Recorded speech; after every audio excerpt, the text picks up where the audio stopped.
Oke semuanya, kita lanjutkan lagi materi tentang prinsip rancangan material polimer pendahuluan kedua. Jadi sebelumnya kita udah membahas mengenai lumayan banyak juga ya tentang pendan group ya, terutama pada polimer. Nah kali ini kita akan membahas mengenai ikatan kovalen, yakni sharing elektron, di mana kecenderungan lebih positif atau negatif itu dikarenakan elektronegativitasnya.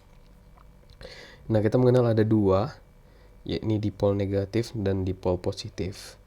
Dipol negatif itu jika elektronegativitasnya paling tinggi, maka karena elektron menumpuk padanya. Dan dipol positif itu elektronegativitas paling rendah karena kehilangan elektron. Jadi ini bukan dia benar-benar positif, tetapi dia lebih rendah dibandingkan dipol negatif.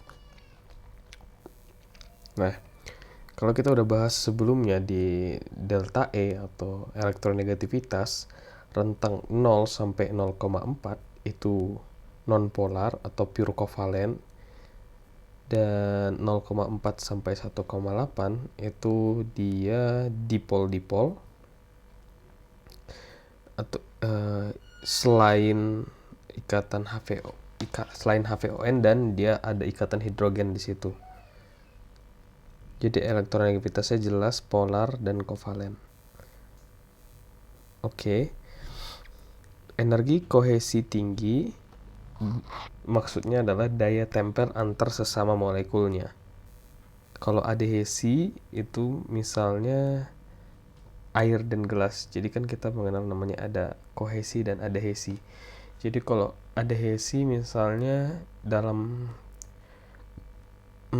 misalnya ilustrasinya kayak daun, kemudian ada butiran air di atasnya. Nah, daya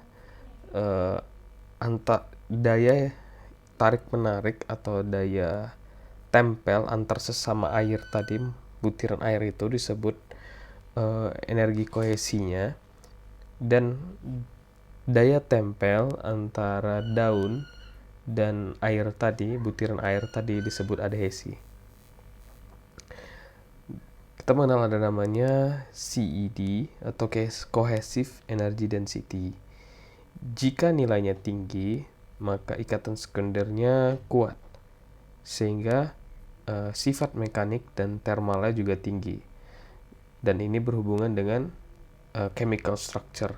Makanya kalau pada industri itu mereka langsung aja ganti chemical structure-nya, karena chemical structure berhubungan dengan 8 main core ketika kita ingin mengubah polimer kita ya, propertiesnya.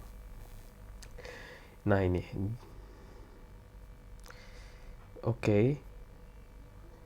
Oke, jadi ada tadi elektronegativitas berhubungan dengan molekul. Molekul itu hubungannya kita mengetahui jumlah dan jenis ikatan sekunder.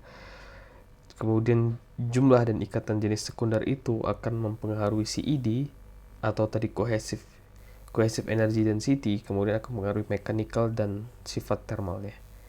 Dan molekul sampai sini tadi ini adalah multiple factor ya. Jadi banyak faktor yang mempengaruhi jumlah dan jenis ikatan sekunder tadi. Kita masuk ke monomer penyusun. Oke. Monomer penyusun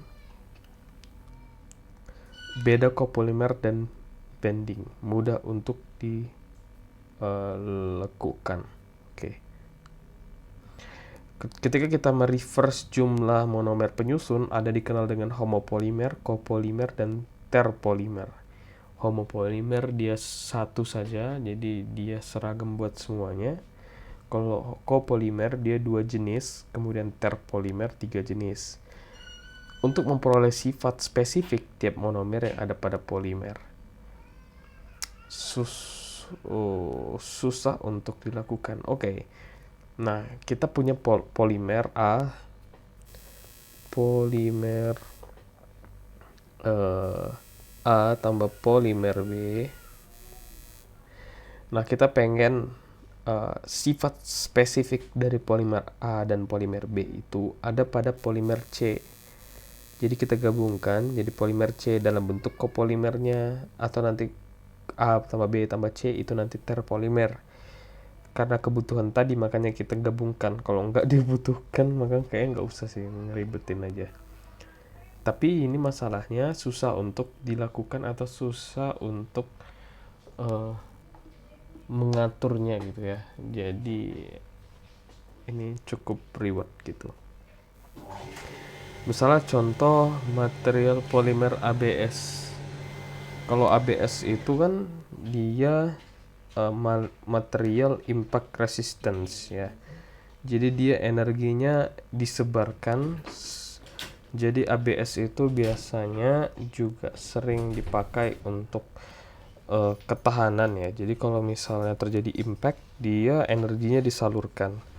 Sehingga kita membutuhkan molekulnya itu yang mudah bergerak.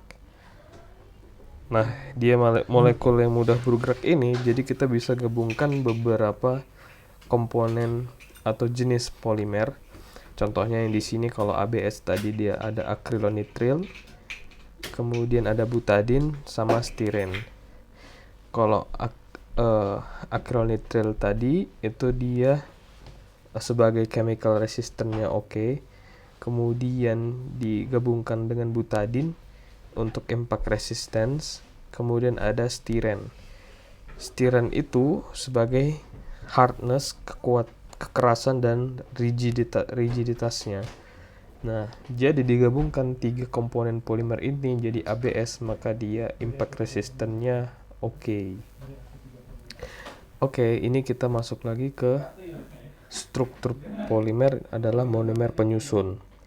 Berdasarkan jumlah monomer penyusun, polimer dibedakan menjadi tadi homopolimer, copolimer, dan terpolimer.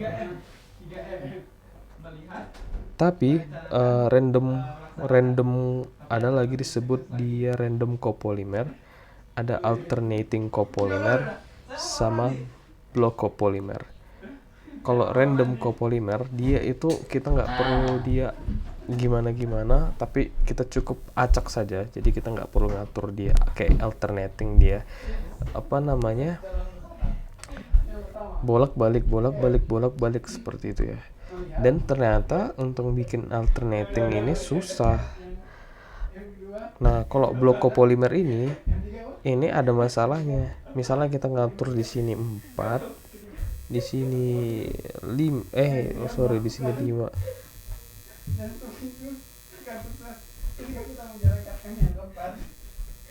Empat.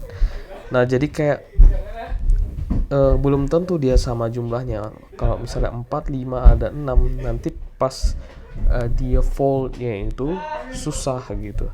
Kemudian ada graf copolimer, karena cabang maka dia paling jelek mekaniknya, karena nanti si cabang ini akan mempersulit si rantai polimer itu membentuk ikatan sekundernya karena terhalangi dari si cabang-cabangnya tadi. Copolimer ataupun terpolimer akan membuat struktur polimer lebih sulit membentuk struktur yang kristalin, sulitnya membentuk folding yang rapi.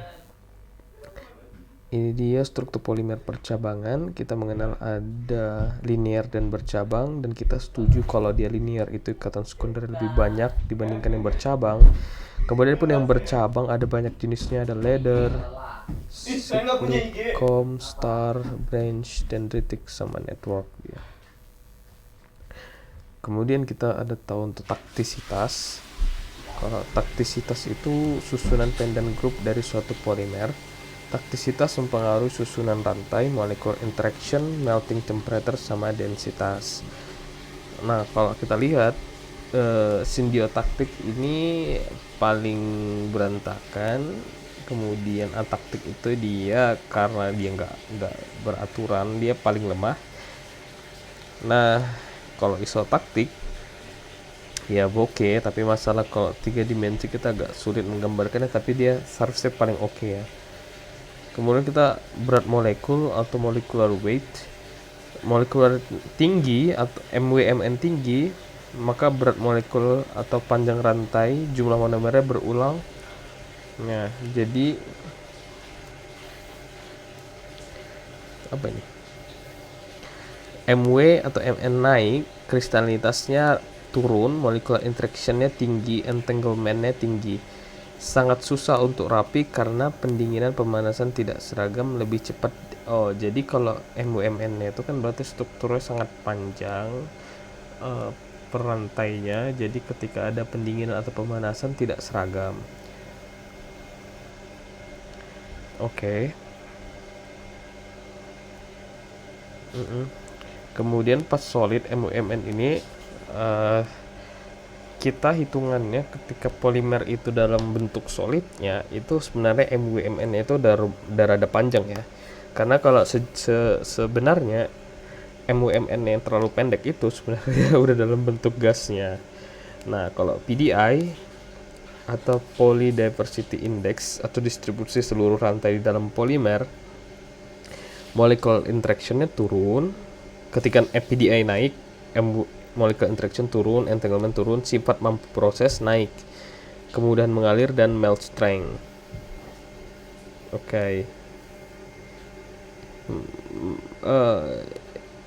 Ya, misalnya ketika ada masalah waktu pemrosesan ekstrusi, jadi materialnya itu terlalu sulit untuk diekstrusi atau dia terlalu encer, jadi dia nggak keluar dari nozzle-nya, nggak dalam solid gitu, jadi udah kayak ingus, dia lelehan, maka kita akan mengatur PDI-nya untuk dia mempunyai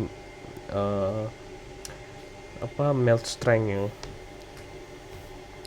Oke, jadi ini orientasi arah. Kita setuju juga yang searah dia lebih cenderung, bukan cenderung ya, emang lebih kuat karena tadi berhubungan sama jumlah ikatan sekundernya. Satu orientasi misalnya kayak hubungannya ke serat ya, dapat menghantarkan panas lebih baik atau kondukivitas termalnya meningkat, CFD. Wah, CFD meningkat. Oke. Crosslink, struktur polimer crosslink, derajat crosslink, low degree crosslink sama high degree crosslink. Kemudian kalau crosslink ini ya kita tahu sebenarnya semakin tinggi derajat ikatan silang, rantai polimer menjadi lebih sulit mengalami slip.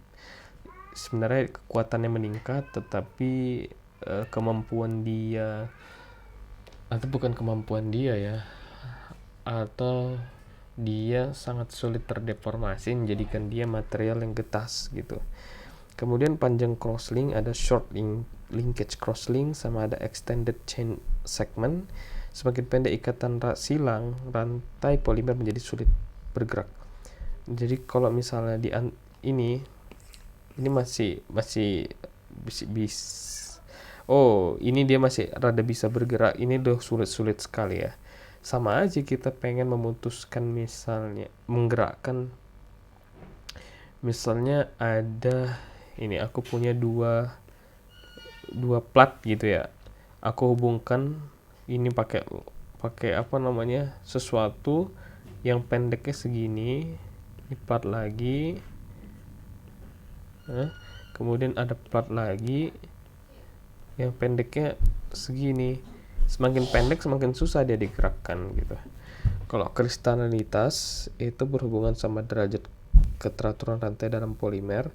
Sebenarnya seluruh polimer itu nggak ada yang benar-benar kristalin, sebenarnya dia semi kristalin, tapi dibilang kristalin ketika dia kristalinitasnya biasanya lebih dari 90%, dan kristalinitas ini ada pada range 9-95%. Derajat kristalinitas dipengaruhi oleh keteraturan pendant group, chemical structure-nya, also kecepatan pendinginan serta aditif dan parameter prosesnya. Karena kalau kita pengen bikin di kristalinitasnya tinggi, maka temperatur pendinginannya kita bikin aja rendah gitu. Temperatur pendinginannya kita perlahan-lahan kita dinginkan. Jadi nanti molekulnya dapat menyusun secara teratur. Kalau kita pengen amorph, kita cepatkan aja dingin, maka pendinginannya maka akan terbentuk struktur yang amorph. Mungkin itu aja pembahasan untuk kali ini. Sorry tadi ada disrupsi juga. Semoga bermanfaat videonya.